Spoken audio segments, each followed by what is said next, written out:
Good morning, Coach Ryan here. Just chilling in my driveway after finishing my morning dad duties of school drop off. Also was hunting down a client like a tiger ready to pounce and beat them down with a protein shake if they're not staying on top of stuff. But maybe I need to talk to you. Maybe you're the one who's not staying on stuff. Maybe you're in the what the hell mode. Just don't give a crap right now. So, my thought today is, are you an observer or are you playing the role of the victim? Same person, totally different responses to our situations. Let me give you a real world example I think a lot of you guys are going to identify with. You got a friend who calls you up. They're having some relationship problems for the 11 billionth time. And you're sick of hearing it. Now you know on the outside looking in that so-and-so is just not treating them right. You don't have the emotional baggage. You don't have all the ties to the situation that they do. And this has been going on so long that it's obvious to everyone that your friend needs to leave their silly ass and move on. But what does your friend say? Oh, well, you don't know him like I do, or, you should see him when such and such. It's like, you know what, lady? I know you well enough to know that you are unhappy a majority of the time. You need to make new choices. You need to make different choices. And that's the advantage of being an observer. So when it comes to ourselves, when we're looking at dieting, we get in this mindset of just what the hell? We're not properly addressing the things we need to address with respect to our diet. Let me explain. When you're in what the hell mode, you're eating a lot of the wrong foods. We already know that. We know logically those are the wrong foods.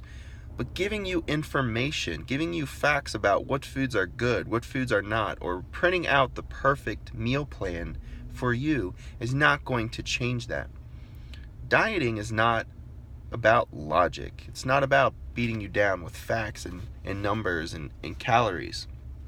It's about behavior. And to modify that behavior, we have to become self-aware. We have to step out of that victimized role, that stressed out mode, and be an observer in our own situation. So how do we do that?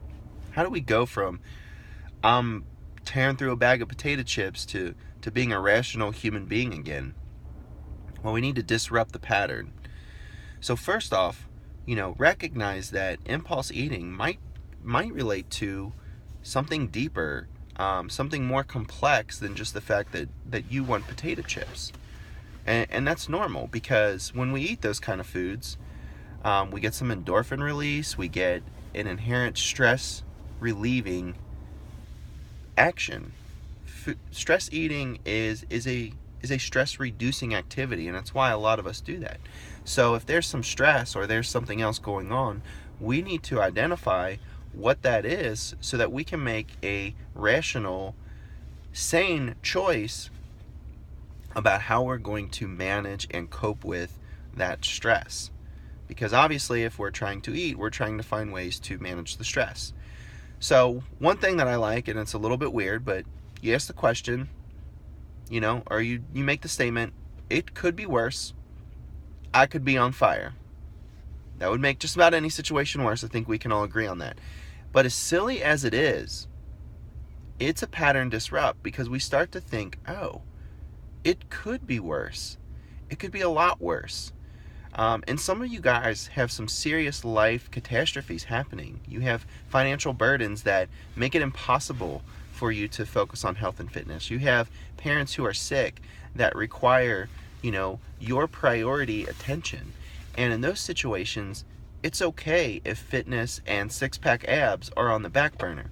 But on the flip side, we have to have adult, grown-up conversations about how we're going to manage that stress or what you need to cope with that, because it's not food. But for the rest of us, with just normal day-to-day stress, we have to find ways to handle that stress, to manage it, and to figure out what we need to do to more effectively get into a position where we're rational human beings again. And this pattern disrupt is a great way to do that. So my advice to you today is simple, is take yourself out of that role of the victim or that impulse situation and start to find ways to look objectively at the choices you're making. And that little question is one great way to do it. There are obviously several, but it's going to be a key to long-term success. Being self-aware of what you really need, because dieting and nutrition tie into a lot more things than just what's on your plate. So, Coach Ryan, out.